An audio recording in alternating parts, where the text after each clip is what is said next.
Assalamualaikum warahmatullahi wabarakatuh. Selamat pagi teman-teman. Kami dari Himata akan membahas soal UTS Akuntansi Keuangan 1. Di sini terdiri atas dua soal, yaitu soal A dan soal B. Sedangkan soal A sendiri terdiri dari dua soal. Yang pertama, kas merupakan aktiva yang paling liquid dan mengandung potensi disalahgunakan atau fraud. Untuk mencegah tindak kecurangan, dapat diterapkan sistem pengendalian internal atau internal control system. Sedangkan untuk mengungkap kecurangan dapat diterapkan whistleblowing system. Jelaskan yang dimaksud dengan whistleblowing dan whistleblower. Jadi, whistleblowing adalah pengungkapan yang dilakukan oleh karyawan atau mantan karyawan organisasi atas suatu praktik ilegal, tidak bermoral, atau tanpa legitimasi hukum di bawah kendali pimpinan mereka kepada individu atau organisasi yang dapat menimbulkan efek tindakan perbaikan. Lalu whistleblower adalah orang yang melakukan tindakan whistleblowing. Jadi whistleblowing itu kegiatan pengungkapan seseorang untuk mengungkap tindakan kecurangan sesuatu perusahaan. Jadi whistleblowing itu tindakannya, sedangkan whistleblower itu pelaku yang mengungkapkan whistleblowing. Lanjut soal yang kedua. Jika diketahui kas $6.000, piutang usaha $9.000, persediaan $11.000, asuransi dibayar di muka $1.000, utang usaha $10.000, utang gaji $4.000, hasil bayar jatuh tempo 2 tahun $13.000, dan investasi jangka pendek $3.000. Hitunglah rasio lancar dan rasio cepatnya. Jadi rasio lancar itu ada rumusnya, yaitu aset lancar dibagi utang lancar. Kita kelompokkan dulu yang masuk aset lancar itu apa saja, terus utang lancar itu apa saja. Jadi, yang masuk aset lancar itu ada kas 6.000, ditambah piutang 9.000, ditambah persediaan 11.000, ditambah asuransi dibayar di muka 1.000, lalu ditambah dengan investasi jangka pendek 3.000. Itu yang termasuk aset lancar. Nanti kita jumlahkan, hasilnya 30.000. Lalu kita bagi dengan utang lancar. Di sini utang lancarnya cuman ada dua, yaitu utang usaha sama utang gaji. Berarti 10.000 ditambah 4.000. Kalau utangnya masih ada lagi, berarti nanti ditambahkan lagi. Terus berarti 30.000 dibagi 14.000 sama dengan 2,14. Lalu rasio cepatnya. Rumusnya sendiri yaitu aset lancar dikurangi persediaan ditambah persekot dibagi utang lancar. Tadi aset lancarnya kan sudah kita temukan ya di sini 30.000, tinggal kita masukin ke sini. Terus dikurangi persediaan. Persediaan di sini 11.000. Kita masukin ke sini. Terus persekot itu asuransi yaitu sejumlah 1.000. 30.000 dikurangi 11.000 ditambah 1.000 hasilnya 18.000. Terus dibagi utang lancar. Utang lancar juga kita udah temukan di sini yaitu jumlahnya 14.000. Berarti dibagi dengan 14.000 hasilnya 1,28. Lanjut soal nomor 2.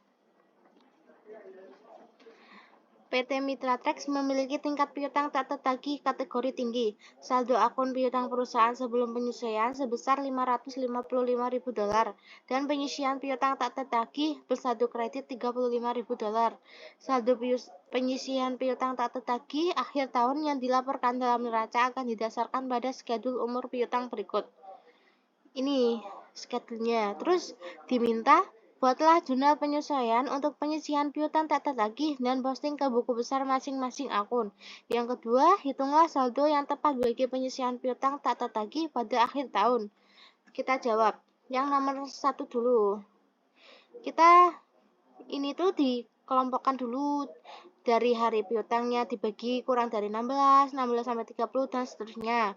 Terus kan ini hari piutang, kita masukkan ke sini. Terus ini kolom selanjutnya yaitu jumlah di sini dimasukkan ke sini. Nanti kita total hasilnya 555. Terus persentase tertagih kita masukkan ke sini. Nah, ini ada tambahan persentase tak tertagih. Ini tuh berarti kan ini udah ada 0,98 ya. Berarti kan kalau jadikan 100% otomatis kurang 0,02. Jadi persentase tertagih sama persentase persentase tak tertagih itu jumlahnya harus 100%. Kalau kita di sini itu udah ada 0,9 berarti tinggal yang persentase tak tertagih 0,1 dan seterusnya. Terus perkiraan piutang tak tertagih ini tuh dikalikan antara persentase tertagih sama jumlahnya. Berarti $300.000 dikalikan dengan 0,02 hasilnya $6.000 dan seterusnya. Kita jumlahkan ke bawah yaitu jadinya $65.000. Kan pertama nih, ini ada keterangan. Di soal itu ada saldo akun piutang perusahaan sebelum penyelesaian sebesar $555.000 dan penyisian piutang tertagih bersaldo kredit $35.000. Kan berarti ini, buatlah jurnal penyesuaian untuk penyisian piutang tak tertagih dan posting ke buku besar. Kita buat jurnal penyesuaian dulu. Berarti kan, jurnal penyesuaian ini kan tadi udah ada 65 semuanya. Lah berarti yang mau awalnya kan 35, otomatis berarti yang belum terpakai itu 30.000. Berarti kita masukkannya 30.000. 65 dikurangi 35. Itu hasilnya 30.000. Dengan jurnal beban piutang tak tertagih, debit dan penyisian piutang tertagih kredit sebesar 30.000. Lalu yang ada di jurnal penyesuaian ini kita masukkan ke buku besar. Yang pertama, buku besar beban piutang tak tertagih sebesar 30.000 di debit. Lalu buku besar penyisian piutang tak tertagih yang saldo awal ini 35.000 itu dimasukkan dulu. Saldonya kredit ya, soalnya penyisian piutang tak tertagih itu saldo normalnya kredit. Lalu ini yang di jurnal penyesuaian dimasukin 30.000, saldo akhirnya 65.000 harus sama yang ini. Soal yang kedua yaitu saldo yang tepat bagi penyisian piutang tak tertagih pada akhir tahun. Berarti kan kita cari yang penyisian piutang tak tertagih akhir tahunnya itu kan 65.000, berarti kita masukin ke sini 65.000. Sekian dari kami, apabila ada salah kata kami mohon maaf. Wabillahi taufiq wal hidayah. Wassalamualaikum warahmatullahi wabarakatuh.